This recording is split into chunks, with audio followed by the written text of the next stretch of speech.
ബിസ്മില്ലാഹിർ റഹ്മാനിർ റഹീം. അൽഹംദുലില്ലാ അസ്സലാത്തു വസ്സലാമു അലാ റസൂലിൽ അമീൻ വഅലാ ആലിഹി വസഹ്ബിഹി അജ്മഈൻ അമ്മാ ബഅദ്. അസ്സലാമു അലൈക്കും വറഹ്മത്തുള്ളാഹി വബറകാതുഹു. ഇസ്ലാമിക നാഗരികതയും അബ്ബാസി ഖിലാഫത്തിൻ്റെ സുവർണ കാലഘട്ടവും എന്നുള്ള വിഷയമാണ് നമ്മൾ സംസാരിക്കുന്നത്. ഈ വിഷയത്തിൽ പ്രധാന രണ്ട് ഘടകങ്ങളാണുള്ളത്. ഒന്ന് ഇസ്ലാമിക നാഗരികത, രണ്ട് അബ്ബാസി ഖിലാഫത്തിൻ്റെ സുവർണ കാലഘട്ടം. ഇങ്ങനെ നമ്മളുടെ ചർച്ചയെ രണ്ടായി തരംതിരിക്കുവാനാണ് ഞാൻ ആഗ്രഹിക്കുന്നത്. ഇസ്ലാമിക നാഗരികത എന്ന് പറയുമ്പോൾ നമ്മളെപ്പോഴും ചർച്ച ചെയ്യപ്പെടുന്ന പദപ്രയോഗങ്ങളാണ് ഇസ്ലാമിക് സിവിലൈസേഷൻ എന്നുള്ള പദവും, അതുപോലെ ഇസ്ലാമിക സംസ്കാരവും ഇസ്ലാമിക് കൾച്ചർ എന്ന് പറയുന്ന പദവും. ഈ രണ്ട് പദങ്ങളും ഇസ്ലാമിക് സ്റ്റഡീസ് ഗ്രന്ഥങ്ങളിലെല്ലാം പര്യായങ്ങളായും മാറിയും തിരിഞ്ഞും ഉപയോഗിക്കുന്ന സാഹചര്യങ്ങളുണ്ടായിട്ടുണ്ട്. അതുപോലെ തന്നെ ചില ഗ്രന്ഥങ്ങളിൽ കൾച്ചർ എന്നും അതുപോലെ സിവിലൈസേഷൻ എന്നും മാറി വളരെ മനഃപൂർവ്വം തന്നെ ഉപയോഗിക്കുന്ന സാഹചര്യങ്ങളും നമുക്ക് കാണുവാൻ കഴിയും. അവിടെയാണ് കൾച്ചർ എന്താണ്, സിവിലൈസേഷൻ എന്താണ് എന്ന് പറയുന്നൊരു വകതിരിവ് വേണ്ടി വരുന്നത്. കൾച്ചർ എന്ന് പറയുമ്പോൾ അതൊരു സമൂഹത്തിൻ്റെ അവരുടെ വളരെ ഉള്ളിലുള്ള അവരുടെ പാഷൻ്റെ ഒരു എക്സ്പ്രഷനാണ്, a form of expression about the deep passion of a society എന്നാണ് അതിനെക്കുറിച്ച് പറയുക. കൾച്ചർ എന്ന് പറയുന്നത് ഒരു സമൂഹത്തിൻ്റെ അവരുടെ ഉള്ളിലുള്ള കാമനകളുടെ, അവരുടെ ഡിസയറിൻ്റെ ഒരു എക്സ്പ്രഷൻ്റെ ഒരു രൂപമാണ് കൾച്ചർ എന്ന് പറയുന്നത്. സിവിലൈസേഷൻ എന്ന് പറയുമ്പോൾ ഈ കൾച്ചറിലെ അതിൻ്റെ ഒരു അഡ്വാൻസ്ഡ് ആയ വികസിത രൂപമാണ് സിവിലൈസേഷൻ. അവിടെ സ്വാഭാവികമായും മെറ്റീരിയലിസ്റ്റിക്കായ, ഭൗതികപരമായ, മെക്കാനിക്കൽ പ്രോഗ്രസ്, അതുപോലെ ഈ ഒരു കൾച്ചറിൽ നിന്ന് ഉടലെടുക്കുന്ന വിവിധ ആശയങ്ങളിൽ നിന്നും ഉടലെടുക്കുന്ന ടെക്നോളജിയുടെ പ്രോഗ്രസിൻ്റെ, മെക്കാനിക്കൽ പ്രോഗ്രസ് ഓഫ് ടെക്നോളജി എന്നുള്ളത് അതിൻ്റെ ഒരു മാനിഫെസ്റ്റേഷനാണ്, അതിൻ്റെ ഒരു മാനമാണ് സിവിലൈസേഷൻ എന്ന് പറയുന്നത്. അതാണ് അടിസ്ഥാനപരമായി ഈ രണ്ട് പദങ്ങൾ തമ്മിലുള്ള വേർതിരിവ്. അതുപോലെ കൾച്ചർ എന്ന് പറയുന്നത് സാധാരണ അതിൽ ആർട്ട്, കലകൾ, ലിറ്ററേച്ചർ, സാഹിത്യം, മതസമൂഹങ്ങൾ, വിവിധ ആശയങ്ങൾ, മൊറാലിറ്റി, മോറൽ എത്തിക്സ് എന്ന് പറയുന്ന വിഷയങ്ങളും, ഐഡിയൽസ്, ആശയങ്ങൾ, ഇതെല്ലാം കൾച്ചറിൻ്റെ ഉള്ളിൽ ഉൾക്കൊള്ളുന്ന വിഷയങ്ങളാണ്. ഇതിൻ്റെ ഒരു വികസിത രൂപമാണ്, അതായത് ആർട്ടിൻ്റെയും ലിറ്ററേച്ചറിൻ്റെയും റിലീജിയൻ്റെയും എത്തിക്സ്, മോറൽസിൻ്റെയൊക്കെ വികസിത രൂപങ്ങൾ അവിടുത്തെ രാഷ്ട്രീയത്തിലും അവിടുത്തെ സാമ്പത്തിക എക്കണോമിക്സിലും സാങ്കേതിക മേഖലകളിലും ടെക്നോളജികളിലും ചെലുത്തുന്ന പ്രതിഫലനങ്ങളിലൂടെ വളർന്നു വലുതാവുന്ന ആ ഒരു പ്രത്യേക സാഹചര്യത്തെയാണ് നമ്മൾ സിവിലൈസേഷൻ എന്ന് വിളിക്കുന്നത്. സാധാരണ കൾച്ചർ എന്ന് പറയുമ്പോൾ അത് ഐഡിയൽസ് ഉണ്ടാവും, ആശയങ്ങളുണ്ടാവും, അതായത് വാല്യൂസ്, നോംസ്, റൂൾസ്, അതുപോലെ തന്നെ ഇതൊക്കെയും കൾച്ചറിൻ്റെ പ്രധാന ഭാഗങ്ങളാണ്. ഇതിൻ്റെ ഒരു ബിഹേവിയർ ഉണ്ട്, അതായത് ഇതിൻ്റെ ഒരു പെരുമാറ്റ ചട്ടങ്ങളിലൂടെ അദബ് എന്ന് നമ്മൾ അറബിയിൽ ഈ ഖുർആൻ അല്ലെങ്കിൽ ഇസ്ലാം തന്നെ പഠിപ്പിക്കുന്ന മെത്തഡോളജിയായ അദബ്, അതിൻ്റെ ഒരു വികസിത രൂപം ഈ കൾച്ചറിൽ പെടുന്നു. അതുപോലെ തന്നെ ഇതിൽ ഈ പറയുന്ന ഐഡിയയിലൂടെയും ഈ സ്വഭാവ മര്യാദകളിലൂടെയും രൂപപ്പെടുന്ന ഒരു വർക്ക്, ഒരു ആക്ടിവിസം, ഒരു ആക്ഷൻ, അതിൽ നിന്ന് വളർന്ന് വലുതാവുന്നത് സ്വാഭാവികമായും ഒരു സമൂഹത്തിൻ്റെ അവർക്ക് ആവശ്യമായ മെറ്റീരിയൽ ടെക്നോളജിയിലേക്ക്, ഭൗതികപരമായ സാങ്കേതിക മികവിലേക്ക് നയിക്കുന്നതാണ്. ഈ ഭൗതികപരമായ സാങ്കേതിക മികവ് സിവിലൈസേഷൻ എന്ന് പറയുന്ന സാഹചര്യത്തെ സൃഷ്ടിക്കും എന്നുള്ളതാണ് പൊതുവെ കൾച്ചർ, സിവിലൈസേഷൻ എന്ന് പറയുന്ന ചർച്ചകളിൽ ഏറ്റവും കൂടുതൽ മുന്നിൽ വെക്കുന്ന തിയറികൾ. സ്വാഭാവികമായും നമ്മൾ ഇസ്ലാമിനെ കുറിച്ച് പറയുമ്പോൾ ഇസ്ലാമിൻ്റെ ഒരു കാഴ്ചപ്പാടിൽ അവിടെ സംസ്കാരം എന്നത് പ്രധാനമായും ചർച്ച ചെയ്യപ്പെടുന്നത് അദബ് എന്ന് പറയുന്ന പദത്തിൽ നിന്ന് തന്നെയാണ്. നമ്മളതിന് സഖാഫത്ത് എന്നുള്ള അറബിയിൽ, സംസ്കാരം എന്നുള്ള അറബിയിലൊക്കെ നമ്മളതിന് ഉപയോഗിക്കാറുണ്ട്. അതുപോലെ അദബ് എന്ന് പറയുന്ന ആ പദപ്രയോഗത്തിൽ നിന്ന് വലുതാകുന്ന, അവിടെ ഒരാളുടെ ജീവിതത്തിൻ്റെ ഏറ്റവും ചെറുതും അതുപോലെ തന്നെ വിശാലമായ മുഴുവൻ മേഖലയിലേക്കും പടർന്ന് പന്തലിക്കുന്ന ഒരു സംസ്കാരമുണ്ട്, ഒരു സാംസ്കാരിക തനിമയുണ്ട്. ആ സാംസ്കാരിക തനിമയിൽ നിന്നും ആ അദബിൽ നിന്നും ഒരു സമൂഹം രൂപീകരിക്കുന്ന അവർക്കാവശ്യമായ ഡെവലപ്മെൻറ്റിനെയും പ്രോഗ്രസ്സിനെയും ടെക്നോളജിയുടെ സാങ്കേതികയുടെ മിതവിനെയും എല്ലാം ചേർത്തുകൊണ്ടും നമ്മൾ ഇസ്ലാമിക നാഗരികതയെന്നും അല്ലെങ്കിൽ ആദ്യം ഇസ്ലാമിക സംസ്കാരമെന്നും അതിൽ നിന്ന് വികസിതമായ ഇസ്ലാമിക നാഗരികതയെന്നും ചർച്ചകളിൽ നമുക്ക് കാണുവാൻ കഴിയും. ഈ ഒരു പദാവലികളെ സൂചിപ്പിക്കുവാൻ പ്രധാനമായും അറബിയിൽ അൽ ഹലാറ ഇസ്ലാമിയ, ഇസ്ലാമിക സംസ്കാരം നാഗരികത എന്ന് ഉപയോഗിക്കാറുണ്ട്. അൽ മദനി അൽ ഇസ്ലാമിയ എന്ന് പറയുന്ന, ഹലാറ എന്ന് പറയുമ്പോൾ നേരത്തെ പറഞ്ഞതുപോലെ ഒരു സൊസൈറ്റിയുടെ പൾസുമായി ബന്ധപ്പെട്ട അതിൻ്റെ വികസിത രൂപങ്ങളെക്കുറിച്ചിട്ടുള്ള ചർച്ചകളായിരിക്കും ഹലാറ എന്ന പദത്തിൽ അധികം ഉണ്ടാവും. ഒരു സംസ്കാരം, ജീവിത അനുഭവങ്ങൾ, അവരുടെ സൊസൈറ്റിയുടെ സമൂഹത്തിൻ്റെ വളർച്ച, ഉപോത്ബലകമാവുന്ന കാര്യങ്ങൾ, വിവിധ ഫാക്ടേഴ്സുകൾ, എലമെൻറ്റുകൾ എല്ലാം ചേർന്ന് രൂപപ്പെടുന്ന ഒരു സാഹചര്യത്തെയും ഹലാറ അൽ ഇസ്ലാമിയ എന്ന് വിളിക്കാറുണ്ട്. അതുപോലെ മറ്റൊരു പദപ്രയോഗമാണ് അൽ മദനി അൽ ഇസ്ലാമിയ, ഇസ്ലാമിക നാഗരികത എന്ന് പറയുന്ന മദീന എന്ന പദത്തിൽ നിന്ന് രൂപീകരിച്ചുള്ളതാണ് അൽ മദനി അൽ ഇസ്ലാമിയ. കാരണം തമദ്ദുൻ എന്ന് പറയുന്ന നാഗരികവൽക്കരണത്തിന് തമദ്ദുൻ എന്നുള്ള പദം ഉപയോഗിക്കാറുണ്ട്. കാരണം അത് സിറ്റി ബേസ്ഡ് ആയ ഒരു ചിന്തയെ ഉദ്ദേശിക്കുന്ന ഒരു പദപ്രയോഗമാണ്. നമ്മൾ പുരാതന പണ്ഡിതന്മാരെ, ഇസ്ലാമിക ലോകത്തെ ക്ലാസിക്കൽ അബ്ബാസി കാലഘട്ടത്തിൽ തന്നെ, ഈ സുവർണ കാലഘട്ടത്തിൽ തന്നെ പ്രധാനപ്പെട്ട ഒരു സ്കോളറാണ്, ഫിലോസഫറാണ് ഫാറാബി എന്ന് പറയുന്ന ഫിലോസഫർ. അദ്ദേഹത്തിൻ്റെ ചിന്തയിൽ, അദ്ദേഹത്തിൻ്റെ അൽ മദീനത്തുൽ ഫാദില എന്ന് പറയുന്ന പ്രധാനപ്പെട്ട ഒരു വർക്ക് പോലും ഒരു സേക്രഡ് അല്ലെങ്കിൽ ഒരു വിശിഷ്ടമായ നഗരം എന്ന രീതിയിൽ അദ്ദേഹം ആ കിതാബ് എഴുതിയിട്ടുണ്ട്. സ്വാഭാവികമായും ആധുനിക ഇസ്ലാമിക രാഷ്ട്രീയ ചിന്തയുടെ അല്ലെങ്കിൽ ഇസ്ലാമിക് പൊളിറ്റിക്കൽ തോട്ടിൻ്റെ അല്ലെങ്കിൽ പൊതുവായി തന്നെ പൊളിറ്റിക്കൽ തോട്ടിൻ്റെ ഒരു മേഖലയിൽ ഒരുപാട് സംഭാവനകൾ അർപ്പിച്ച പണ്ഡിതനാണ് ഫാറാബി. അദ്ദേഹത്തിൻ്റെ വർക്കാണ് അൽ മദീനത്തുൽ ഫാദില എന്ന് പറയുന്ന കിതാബ്. അവിടെ തന്നെയും അദ്ദേഹം ആ സിറ്റി കേന്ദ്രീകൃതമായ ഒരു രാഷ്ട്രീയ വളർച്ചയെയാണ് അദ്ദേഹം ഉപയോഗിക്കുന്നത്. അതുകൊണ്ട് തന്നെ ആവാം പിന്നീട് അറബി ഭാഷയിൽ തമദ്ദുനുൽ ഇസ്ലാമിയ, ഇസ്ലാമിക നാഗരികത എന്നുള്ളത് ഒരുപക്ഷെ ഈ ചിന്തയിലേക്ക് പോകുന്നതായും നമുക്ക് കാണുവാൻ കഴിയും. നമ്മുടെ ഇന്ത്യൻ സബ് കോണ്ടിനെന്റിൽ തന്നെ ഷാവുലിദ ദഹ്ലവി, അദ്ദേഹത്തിൻ്റെ ഇസ്ലാമിക് പൊളിറ്റിക്കൽ തോട്ടിൻ്റെ ഭാഗമായിട്ടുള്ള അദ്ദേഹത്തിൻ്റെ കോൺട്രിബ്യൂഷനിലും നഗരം ഒരു പ്രധാന ഭാഗമായി കാണുവാൻ കഴിയും. അദ്ദേഹത്തിൻ്റെ ഇർത്തിഫാഖാത്ത് എന്ന് പറയുന്ന ഒരു ക്രമപ്രവൃദ്ധമായ ദേശ രൂപീകരണത്തെക്കുറിച്ചുള്ള ചിന്തയുണ്ട്.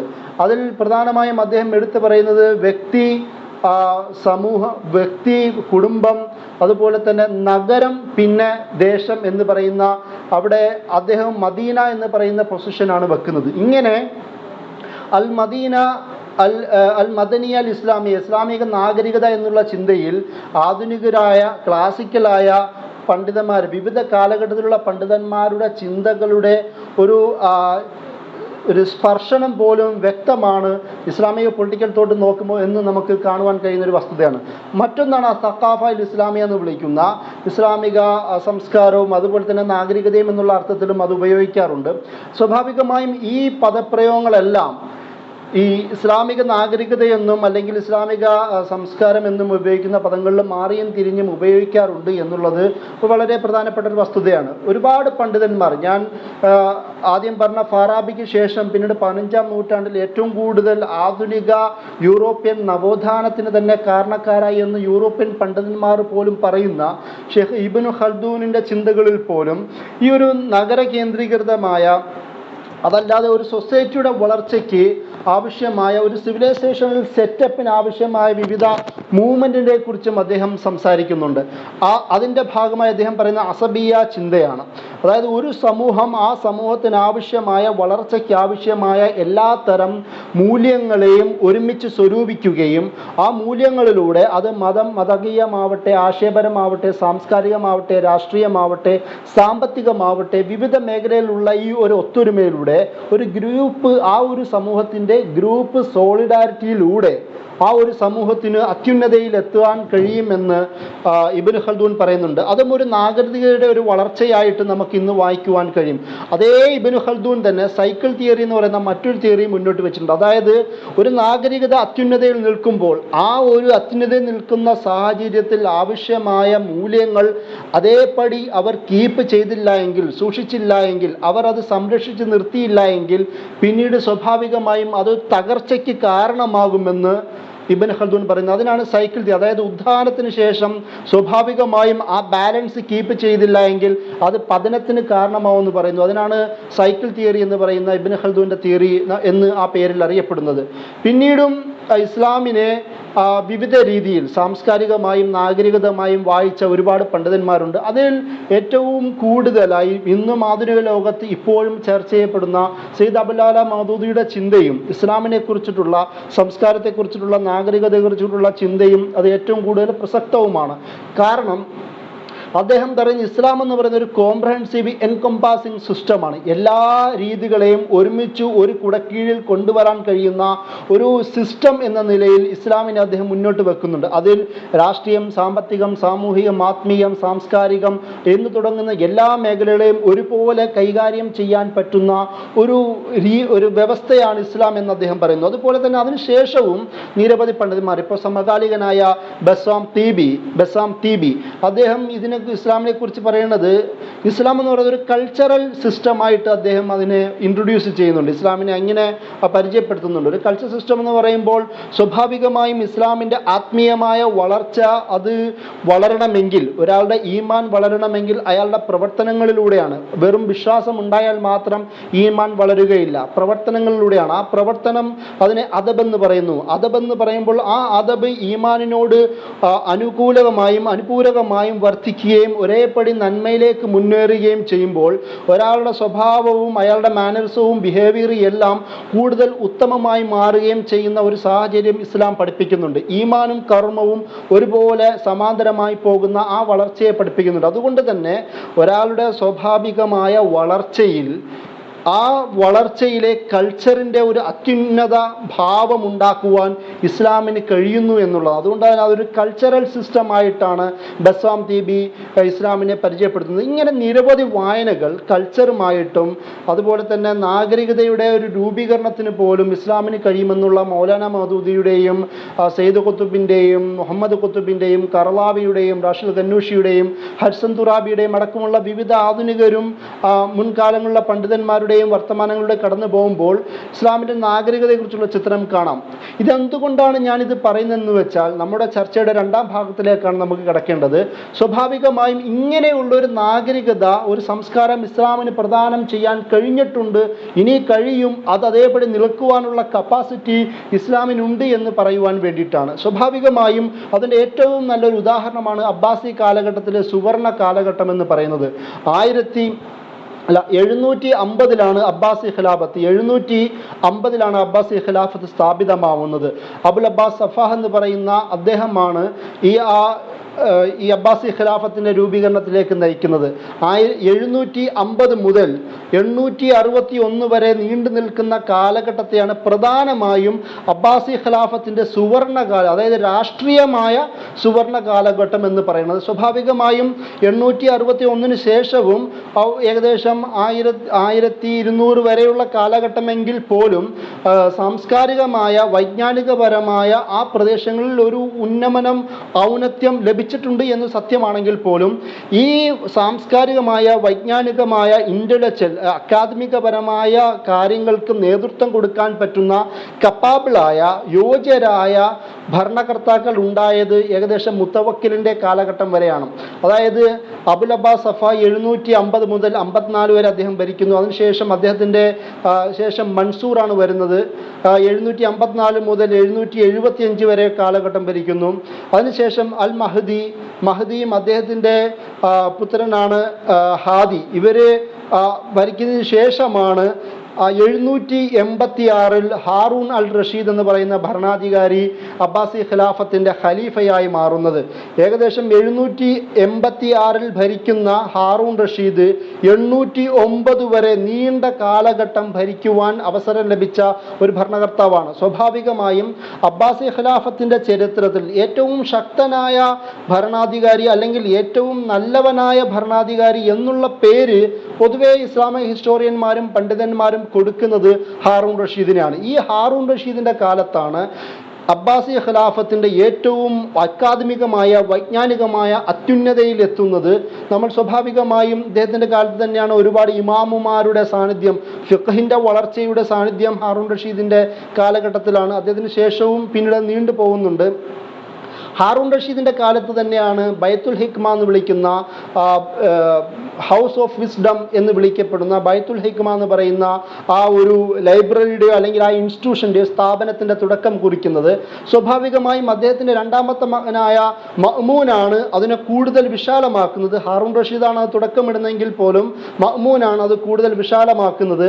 ആ 813 മുതൽ 833 വരെയുള്ള കാലഘട്ടം മഅ്മൂൻ അവിടെ ഭരിക്കുന്നുണ്ട്, അബ്ബാസി ഖിലാഫത്തിൻ്റെ ഖലീഫയായി ഭരിക്കുന്നുണ്ട്. ഈ ഒരു കാലഘട്ടം അതിനുശേഷമുള്ള എന്നാൽ മഅ്മൂൻ്റെ കാലഘട്ടം, ഈ നീണ്ട ഏകദേശം 20 വർഷത്തെ ഭരണം, മഅ്മൂൻ്റെ ഭരണവും അതുപോലെ തന്നെ അതിന് മുമ്പ് ഹാറൂൺ റഷീദിൻ്റെ 786 മുതൽ 809 വരെ നീണ്ടു നിൽക്കുന്ന ഭരണവും അബ്ബാസി ഖിലാഫത്തിൻ്റെ വൈജ്ഞാനികമായ ട്രേഡ് കച്ചവടപരമായ അതുപോലെ തന്നെ വിവിധ വൈജ്ഞാനികവും കച്ചവടം, വിദ്യാഭ്യാസം, മതപരമായ വിദ്യാഭ്യാസം, അതിലുണ്ടാവുന്ന വിവിധ വൈജ്ഞാനിക ബ്രാഞ്ചുകൾ എന്നിവയുടെയൊക്കെ വളർച്ചയിലൊക്കെ ഈ രണ്ട് ഭരണകർത്താക്കളുടെ കാലഘട്ടം കൂടുതൽ സാക്ഷ്യം വഹിക്കുന്നുണ്ട് എന്നുള്ളതാണ്. ഈ ഒരു പശ്ചാത്തലത്തിലാണ് നമ്മൾ ബൈത്തുൽ ഹിക്മ എന്ന് പറയുന്ന ഈ ഇൻസ്റ്റിറ്റ്യൂഷനിലൂടെ ഈ അബ്ബാസി ഹാറൂൺ റഷീദിനും മുതൽ പിന്നീട് വരുന്ന എല്ലാ ഖലീഫമാരും എന്താണ് ആ ലോകത്ത് നടത്തിയ സംഭാവനകൾ എന്ന് നമ്മൾ ചർച്ച ചെയ്യേണ്ടതുണ്ട്. അത് ആ ഒരു കാലഘട്ടത്തിലെ ഭരണകർത്താക്കൾ അവരുടെ അധികാരം ഉപയോഗിച്ചുകൊണ്ട് ലോകത്തിൻ്റെ വിവിധ ഭാഗങ്ങളുമായിട്ടുള്ള കച്ചവട നയതന്ത്ര ബന്ധങ്ങൾ രൂപപ്പെടുത്തുന്നുണ്ട്. ഗ്രീക്കുമായും ഇന്ത്യൻ ഭാഗവുമായും പേർഷ്യൻ ഭാഗവുമായും അടക്കമുള്ള വിവിധ ബൈസാന്റിയൻ ഭാഗവുമായിട്ടുള്ള വിവിധ ബന്ധങ്ങളിലൂടെ അവിടെ ട്രേഡ് നയതന്ത്ര ബന്ധങ്ങൾ ശക്തിപ്പെടുത്തുന്ന ഒരു പശ്ചാത്തലമുണ്ട്. ആ ബന്ധങ്ങളിലൂടെ അവിടെയുള്ള വൈജ്ഞാനിക സംഭാവനകളെ അറബ് ലോകത്തേക്ക്, അതായത് ഖിലാഫത്തിൻ്റെ ലോകത്തേക്ക് എത്തിക്കുന്നതിനും പ്രധാന നേതൃത്വം കൊടുത്തത് ഈ ഖലീഫമാരാണ്. എന്തുകൊണ്ടാണ് ഈ ഒരു കാലഘട്ടത്തെ കൂടുതൽ സുവർണമായി പറയുന്നത് എന്നും കൂടി നമ്മൾ ആലോചിക്കേണ്ടതുണ്ട്. ഒന്ന്, അതുവരെ 750 വരെ ഖിലാഫത്തിന് കേന്ദ്രമെന്ന് പറയുന്നത് ദമസ്കസ് ആണ്. ഇന്നത്തെ സിറിയയിലെ ദമസ്കസ് ആണ്.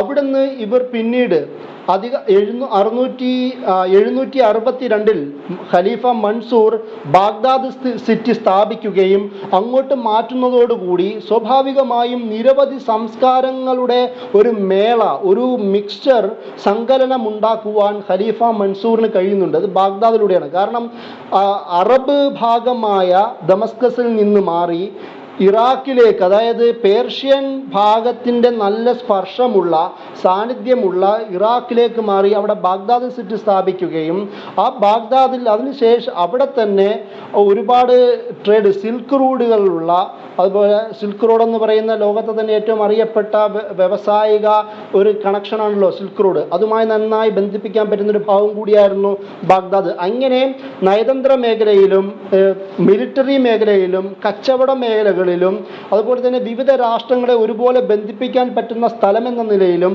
ബാഗ്ദാദ് ഒരു സ്ട്രാറ്റജിക് പോയിന്റായി മാറുകയും അവിടെ ക്യാപിറ്റൽ സ്ഥാപിച്ചതും ഈ ഒരു വൈജ്ഞാനിക, അക്കാദമിക, ബൗദ്ധിക വിപ്ലവത്തിന്, എല്ലാ മേഖല കച്ചവട മേഖലയിൽ അടക്കമുള്ള വിപ്ലവത്തിന് ആ ഒരു മേഖല കാരണമായി മാറി എന്നുള്ളതും കൊണ്ടും കൂടിയാണ് നമ്മൾ അബ്ബാസി ഖിലാഫത്തിൻ്റെ സുവർണകാലത്തെക്കുറിച്ച് സംസാരിക്കാൻ നമുക്ക് അവസരം ലഭിക്കുന്നത്.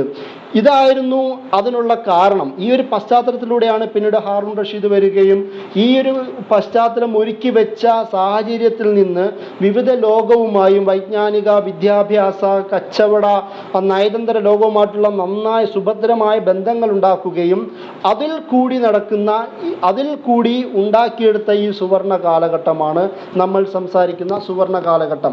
ഈ ഒരു പശ്ചാത്തലത്തിൽ ഒരു പക്ഷേ ഉണ്ടായ മറ്റൊരു പ്രധാനപ്പെട്ട ഒരു പ്രത്യേകത ട്രാൻസ്ലേഷൻ മൂവ്മെൻ്റ് ആയിരുന്നു.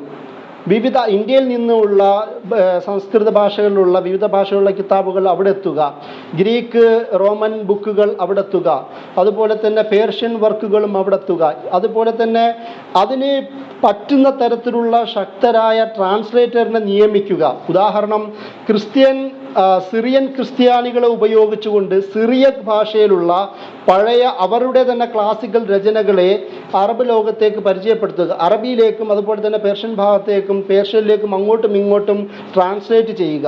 ഇങ്ങനെ ഈ ഒരു ട്രാൻസ്ലേഷൻ്റെ ഒരു വിവർത്തന വിപ്ലവം തന്നെ ഉണ്ടാക്കുവാൻ ബൈത്തുൽ ഹിക്മയുടെ കീഴിൽ ഇവർക്ക് കഴിഞ്ഞത് ധാരാളം പണ്ഡിതന്മാരെ പ്രൊഡ്യൂസ് ചെയ്യുവാൻ അബ്ബാസി ഖിലാഫത്തിന് കഴിഞ്ഞു എന്നുള്ളതാണ്. അതുമാത്രമല്ല, ഈ ഒരു കാലഘട്ടത്തിൽ ഉണ്ടായിരുന്ന ധാരാളം പണ്ഡിതന്മാരെ ഖിലാഫത്തിൻ്റെ ഈ ഭാഗത്തേക്ക് കൊണ്ടുവരുവാനും അവിടെ താമസിപ്പിക്കുവാനും അവരിലൂടെ ധാരാളം വൈജ്ഞാനിക സംഭാവനകൾ ഉണ്ടാക്കുവാനും ഈ ഖലീഫമാർക്ക് കഴിഞ്ഞു എന്നുള്ളതാണ്.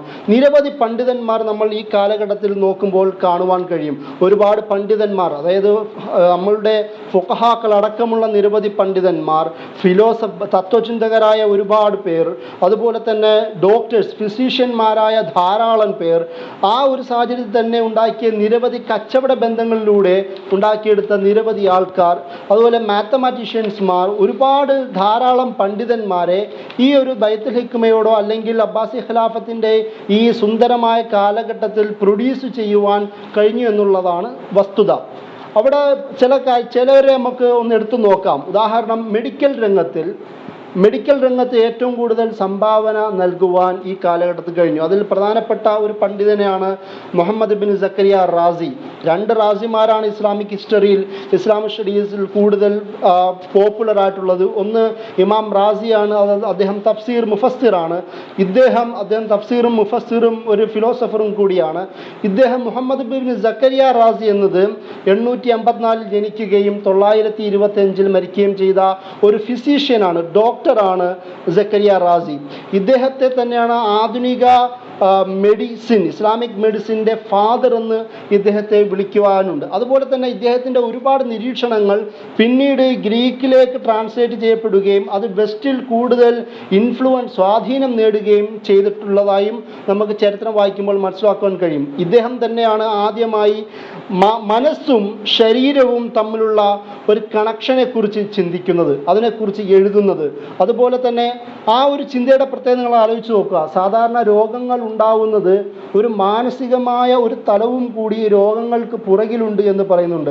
ഏതെങ്കിലും പെട്ടെന്ന് ശരീരത്തിലേക്ക് കടക്കുകയും വേണ്ടാത്തത് കഴിക്കുകയും എന്തെങ്കിലും ചെയ്യുകയും ചെയ്യുമ്പോൾ മാത്രം ഉണ്ടാവുന്നതല്ല രോഗങ്ങൾ അത് ഉണ്ടാവുവാനും അതിന് ശമനം ലഭിക്കുവാനും മാനസികമായ ഒരു ബന്ധവും കൂടി ഉണ്ട് എന്ന് ചിന്തിച്ച ആളാണ് സക്കരിയ റാസി. അതുപോലെ തന്നെ പീഡിയാട്രീഷ്യൻ എന്ന നിലയിൽ കുട്ടികൾക്ക് വേണ്ടിയിട്ടുള്ള ചികിത്സാ രംഗത്ത് പോലും നന്നായി സംഭാവനകൾ അർപ്പിച്ച ആളാണ് സക്കരിയ റാസി. അദ്ദേഹത്തിൻ്റെ ദ ഡിസീസ് ഓഫ് ചിൽഡ്രൻ എന്ന് പറയുന്ന വർക്ക് ഈ മേഖലയിൽ, കുട്ടികളുമായി ബന്ധപ്പെട്ട മേഖലയിലെ ആദ്യ ബുക്കായിട്ട് പരിഗണിക്കപ്പെടുന്നത് അദ്ദേഹത്തിൻ്റെ വർക്കാണ്. അതുപോലെ തന്നെ ഇദ്ദേഹത്തിൻ്റെ ഒരുപാട് കണ്ടുപിടുത്തങ്ങൾ, ഇദ്ദേഹം ധാരാളം ഉപകരണങ്ങൾ കണ്ടുപിടിച്ചതായിട്ട് ഇദ്ദേഹത്തെക്കുറിച്ചുള്ള ചരിത്രത്തിൽ നോക്കിയാൽ നമുക്ക് കാണുവാൻ കഴിയും. ആ ഇദ്ദേഹത്തിൻ്റെ കണ്ടുപിടുത്തങ്ങളും ബാഗ്ദാദ് തന്നെ കേന്ദ്രീകരിച്ച അബ്ബാസി സൊസൈറ്റിയുടെ വളർച്ചയും ധാരാളം ഹോസ്പിറ്റലുകൾ പോലും നിർമ്മിക്കുന്നതിലേക്ക് പോലും നയിച്ചു എന്നാണ് പറയുന്നത്. അതായത് ഇദ്ദേഹത്തിൻ്റെ കണ്ടുപിടുത്തങ്ങളും ആ കണ്ടുപിടുത്തങ്ങളെ അത് കൂടുതൽ ഉപയോഗിക്കുവാൻ വേണ്ടി തന്നെ ഹോസ്പിറ്റലുകളുടെ രൂപീകരണവും നിർമ്മാണവും വർദ്ധിച്ചതായും ചിത്രീകരിക്കുന്നുണ്ട്.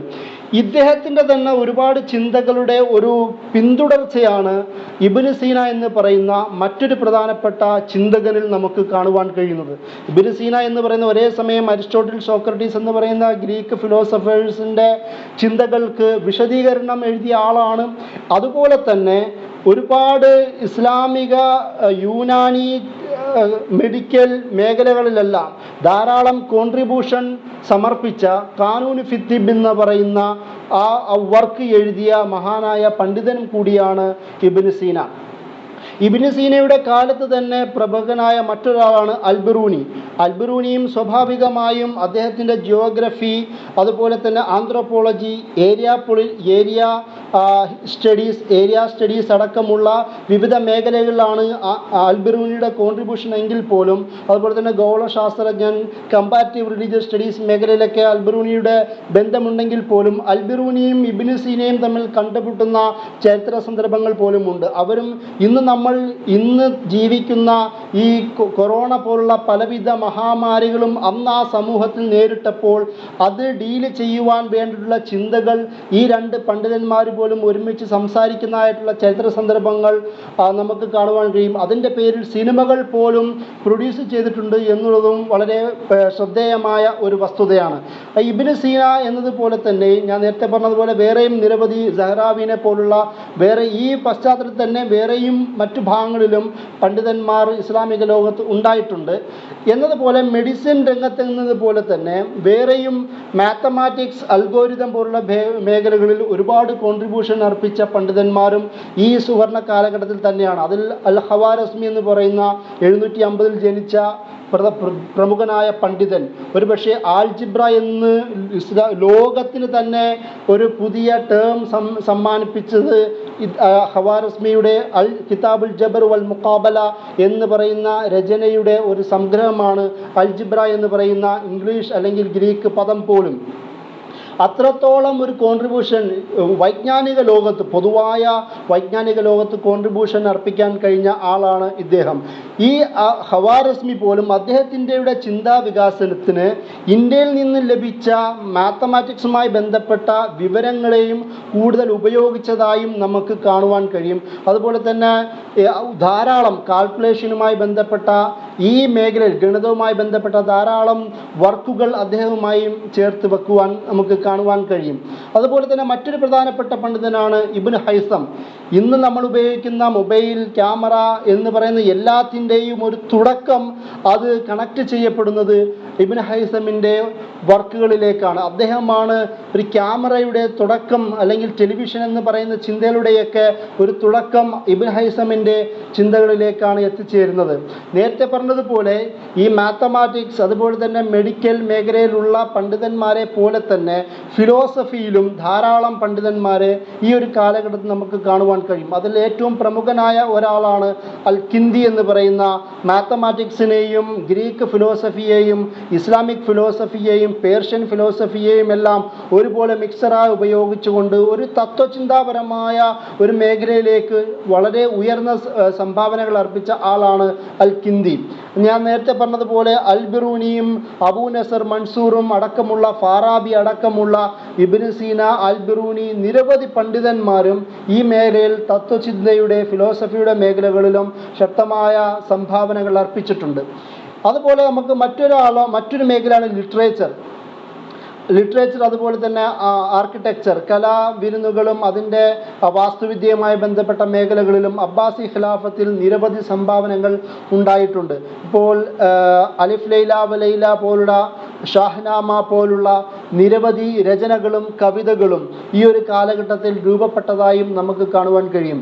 അബ്ബാസി ഖിലാഫത്തിൻ്റെ ഒരു സാംസ്കാരിക സാമൂഹിക ചലനങ്ങളെ കുറച്ച് കൂടുതൽ അറിയുവാൻ അലിഫ് ലൈല വലൈല പോലുള്ള രചനകളിലൂടെ നമുക്ക് സാധിക്കുന്നതാണ്.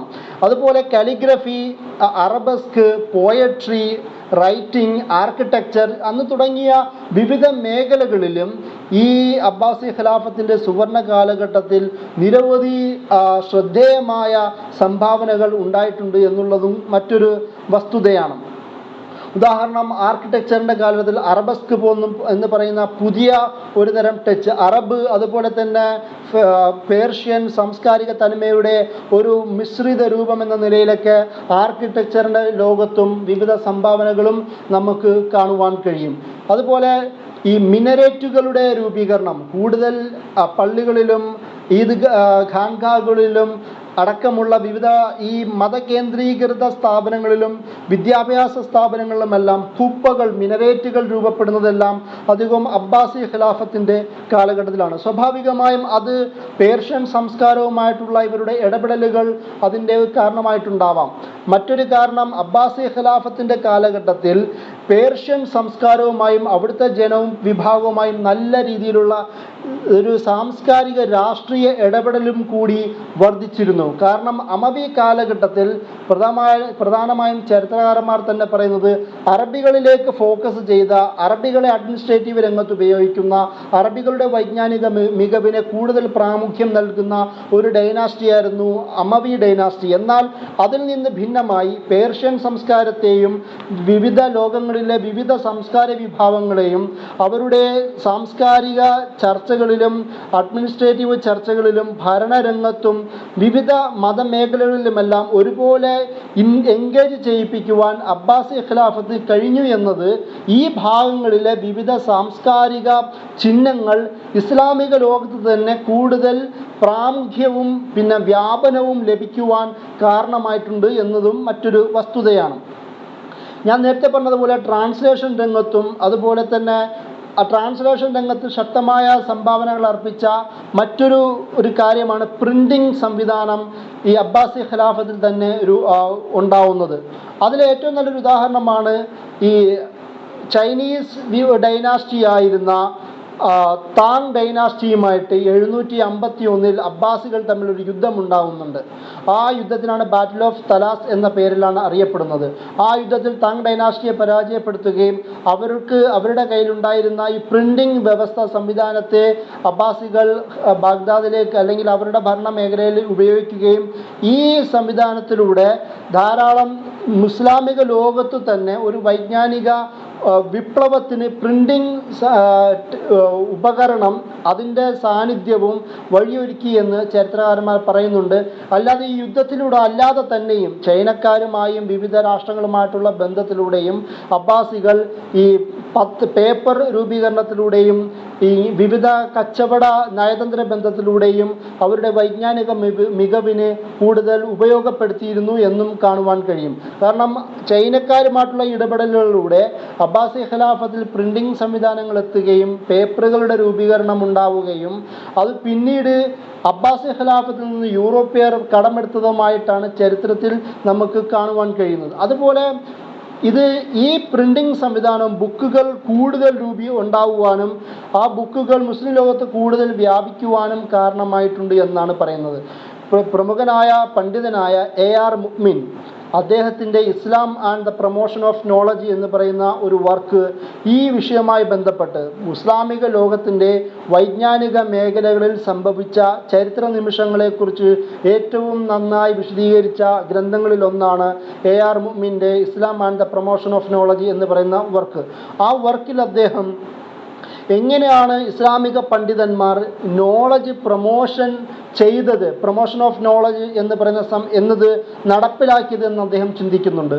അദ്ദേഹം പറയണത് ഇസ്ലാമിക പണ്ഡിതന്മാർ പുതിയൊരു ചിന്തയെ അഭിമുഖീകരിക്കുകയും ആ ചിന്തയെ അവർ തങ്ങളിലേക്ക് എടുത്തതിന് ശേഷം അത് അവരുടെ നിലവിലുള്ള ഇസ്ലാമിക ചിന്തയുടെയും ടൂളുകളുടെയും അടിസ്ഥാനത്തിൽ അതുമായി സംവാദം നടത്തുകയും പിന്നീട് ഈ ചിന്തകളെ തന്നിലേക്ക് സ്വീകരിക്കുകയും അതിനുശേഷം അത് കൂടുതൽ ഇമാൻസിപ്പേറ്റ് ചെയ്യുവാൻ, കൂടുതൽ വ്യാപിപ്പിക്കുവാനും ശ്രമിക്കുകയും ചെയ്തു. ഈ ഒരു തരത്തിൽ, അതായത് അപ്പടി വിഴുങ്ങുക, ഒരു വിജ്ഞാനം കിട്ടുകയും അത് അതേപടി വിഴുങ്ങുക എന്നതിൻ്റെ അപ്പുറം ആ വിജ്ഞാനത്തെ കൂടുതൽ ക്രിയാത്മകമായും ക്രിട്ടിക്കലായും വിമർശനാത്മകമായും കൂടി സമീപിക്കുവാൻ ഈ കാലഘട്ടത്തിലെ പണ്ഡിതന്മാർ ശ്രമിച്ചു എന്നുള്ളതാണ്. സ്വാഭാവികമായും ഇവരുടെ ഈ മധ്യകാലഘട്ടത്തിലെ അല്ലെങ്കിൽ അബ്ബാസി ഖിലാഫത്തിൻ്റെ 700 മുതൽ പിന്നീട് 13-ാം നൂറ്റാണ്ട് വരെയുള്ള നീണ്ട കാലഘട്ടത്തിലെ പണ്ഡിതന്മാരിൽ ഒരുപക്ഷെ ഗ്രീക്ക് ഫിലോസഫിയും പേർഷ്യൻ ഫിലോസഫിയും ഇന്ത്യൻ ഫിലോസഫിയുടെയും എല്ലാം സാന്നിധ്യം നമുക്ക് കാണാം. അത് ഇതുകൊണ്ടാണ്. കാരണം ഈ ചിന്തകളുടെ അന്നത്തെ ഒരു അക്കാദമിക വ്യവഹാരങ്ങളിൽ ഉയർന്നു നിന്ന ഇന്ത്യൻ, പേർഷ്യൻ, ഗ്രീക്ക് ഫിലോസഫിയുമായിട്ടുള്ള നിരന്തര ബന്ധങ്ങളുടെ ഒരു ഒരു ബാക്കി പത്രമാണ് അവരുടെ ചിന്തകളിൽ അവശേഷിച്ച ഈ സ്വാധീനങ്ങളെല്ലാം. അപ്പം ആ ഒരു തരത്തിൽ അന്നത്തെ അക്കാദമിക വ്യവഹാരങ്ങളോട് എൻഗേജ് ചെയ്യുകയായിരുന്നു ആ പണ്ഡിതന്മാർ ചെയ്തത് എന്നാണ് AR മുഅ്മിൻ ഇസ്ലാം and the promotion of knowledge എന്ന് പറയുന്ന രചനയിൽ ഈ വിഷയം കൈകാര്യം ചെയ്യുമ്പോൾ അദ്ദേഹം സംസാരിക്കുന്നത്.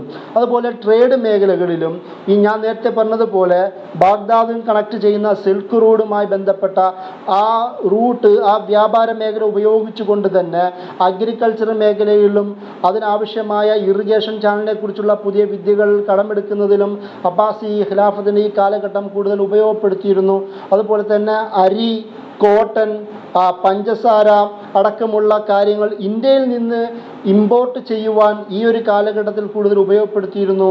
വിവിധ തരത്തിലുള്ള ഫ്രൂട്ട്സുകൾ ചൈനയുമായിട്ടുള്ള ബന്ധങ്ങളിലൂടെ അവരെ കടത്തുവാൻ, ഈ ഇമ്പോർട്ട് ചെയ്യുവാൻ അവർ ഉപയോഗിച്ചിരുന്നു. അതുപോലെ തന്നെ സിൽക്ക് പോലെ എണ്ണ പോലുള്ള വിവിധ കാര്യങ്ങളും ഈ വ്യാപാര മേഖല ഉപയോഗിച്ചുകൊണ്ട് തന്നെ അവർ കച്ചവടം നടത്തുവാൻ ഉപയോഗിച്ചിരുന്നു. അപ്പോൾ സ്വാഭാവികമായും നയതന്ത്ര ബന്ധങ്ങളിലൂടെ, ഈ കച്ചവട മേഖലകളിലൂടെ, ഈ അക്കാദമിക വ്യവഹാരങ്ങളിലൂടെ മുഴുവൻ ആ ഒരു സാഹചര്യത്തിലെ മുഴുവൻ ലോകവുമായി ബന്ധപ്പെട്ട് നല്ലൊരു ബന്ധം കീപ്പ് ചെയ്യുവാൻ അബ്ബാസി ഖിലാഫത്തിന് കഴിഞ്ഞു എന്നുള്ളതാണ് ഈ ഒരു കാലഘട്ടത്തിൻ്റെ ഏറ്റവും വലിയ പ്രധാനപ്പെട്ട പ്രത്യേകത. മറ്റൊരു കാര്യം, ക്രിസ്ത്യൻ ലോകം ഗ്രീക്ക് ഫിലോസഫി എന്നൊക്കെ പറയുമ്പോൾ മതനിന്ദയായി ചിത്രീകരിക്കുന്ന ആ ഫിലോസഫിയെ അവർ ആ കിതാബുകളെ കത്തിച്ചു കളയാൻ ആഗ്രഹിക്കുന്ന ഒരു പശ്ചാത്തലത്തിലാണ് അബ്ബാസി ഖലീഫമാർ ആ കിതാബുകളെ മുഴുവൻ അറബ് ലോകത്തേക്ക് കൊണ്ടുവരികയും ആ കൊണ്ടുവന്നത് അറബി ഭാഷയിലേക്കും മുസ്ലിങ്ങൾക്കിടയിൽ വ്യാപിപ്പിക്കുവാനും അവർ ശ്രമിക്കുന്നത്. എന്ന് വെച്ചാൽ വിദ്യയോടുള്ള ഇസ്ലാം തന്നെ പ്രഘോഷിപ്പിക്കുന്ന, ഇസ്ലാം തന്നെ പഠിപ്പിക്കുന്ന വിദ്യയോടുള്ള അവരുടെ അഭിവാജ്ഞയാണ്, അവരുടെ ഒരു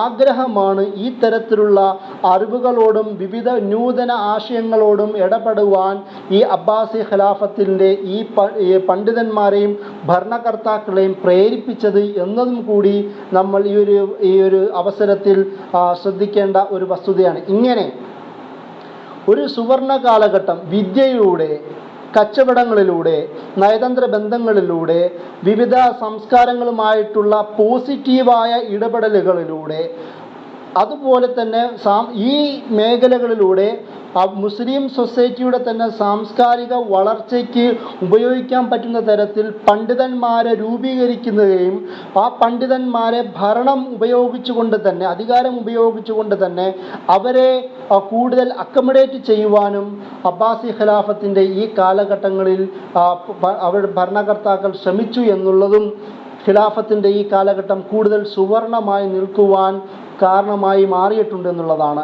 സ്വാഭാവികമായി മുത്തവക്കിലിൻ്റെ കാലഘട്ടം വരെ 861 വരെയുള്ള കാലഘട്ടം വരെയാണ് ഭരണമേഖലയിലുള്ള സുവർണ കാലഘട്ടമെങ്കിലും അതിനുശേഷം അക്കാഡമിക മേഖല ഏകദേശം 12ാം നൂറ്റാണ്ട് വരെയെങ്കിലും, അല്ലെങ്കിൽ 13ാം നൂറ്റാണ്ട് വരെയെങ്കിലും നീണ്ടു നിന്നു എന്നുള്ളതാണ്. പിന്നീട് മംഗോൾ ഇൻവേഷൻ ഉണ്ടാവുകയും ആ ഇൻവേഷനിലൂടെ ഒരുപാട് വൈജ്ഞാനിക കേന്ദ്രങ്ങളും സ്ഥാപനങ്ങളും ബുക്കുകളും കത്തിനാശമാവുകയും നഷ്ടപ്പെടുകയും ചെയ്തതോടുകൂടി ആ ഒരു പശ്ചാത്തലത്തിൽ അവിടെ ഉണ്ടായിരുന്ന വിവിധ പണ്ഡിതന്മാർ വിവിധ മുസ്ലിം പ്രദേശങ്ങളിലേക്ക് പലായനം ചെയ്തതും ഒരുപക്ഷെ അബ്ബാസി ഖിലാഫത്തിൻ്റെ വൈജ്ഞാനികമായ ഈ ഒരു സുവർണ കാലഘട്ടത്തിന് തകർച്ചയ്ക്ക് കാരണമായിട്ടുണ്ട്. ഒന്ന്, മംഗോൾ ഇൻവേഷനും മംഗോൾ അധിനിവേശവും, അതുപോലെ തന്നെ അതിന് കാരണമായ പണ്ഡിതന്മാരുടെ ആ ഭാഗത്തു നിന്നുള്ള പലായനവും, അതിന് ഇവർ തന്നെ ഉണ്ടാക്കിയെടുത്ത ബുക്കുകളുടെയും സ്ഥാപനങ്ങളുടെയും ഒബ്സർവേറ്ററികളുടെയും വിവിധ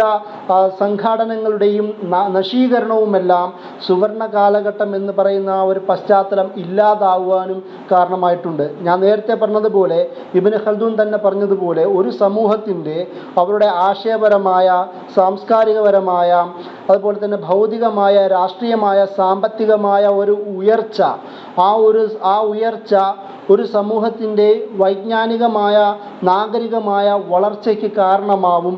ഈ പറയുന്ന എല്ലാ ഫാക്ടറികളുടെയും തകർച്ച സ്വാഭാവികമായും അത് ആ ഒരു സമൂഹത്തിൻ്റെ തകർച്ചയ്ക്കും നാശത്തിനും കാരണമാകുമെന്നുള്ളത് ഇബ്നു ഖൽദൂൻ അദ്ദേഹത്തിൻ്റെ ചിന്തയിൽ കാണുവാൻ കഴിയും.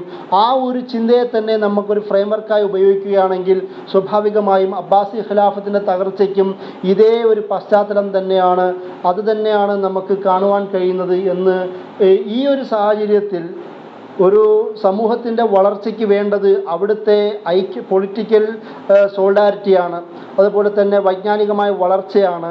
ഒരു സമൂഹം വിവിധ സമൂഹങ്ങളുമായി നടത്തുന്ന സാംസ്കാരികമായ സംവാദങ്ങളും കൊടുക്കൽ വാങ്ങലുകളുമാണ്.